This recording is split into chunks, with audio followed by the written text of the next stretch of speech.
O tomirga tushdim. JK Solaris Yakkasaroydan bitta nerealli narxda joyimiz chiqib qoldi.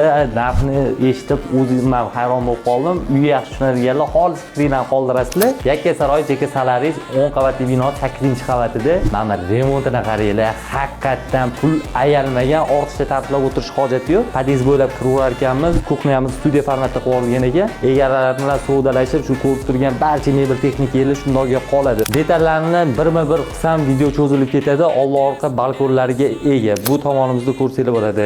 Sizimlarga hamma sharoit bor. Kiyim-kechaklar bilan kelib bersanglar bo'ldi. Bu qismimizda umumiy sanuzelimiz sifat bilan qurib qo'yishganligi aniq. Bu tomonimizda spanlimiz. Spanlimizda qaranglar, bitta mamyo joyga sal ko'ynim bo'lmadi, lekin yosh oilaga bo'radi. Bu spanlimizda bu tomonimizga sal uyatli joyi bor ekan. Umumiy maydoni 58 kvadrat bo'lgan joyi Yakkasaroyda 110 mingdan so'ralayotgan joyi. Sababchi bolalar nomidan 90.900 ga xarid qilsanglar bo'ladi. Любой platformadan ham solishtirib olsanglar bo'ladi. O'zingizdan xolis fikringdan qoldiringlar, bu narxga olgan bo'larmi deydi.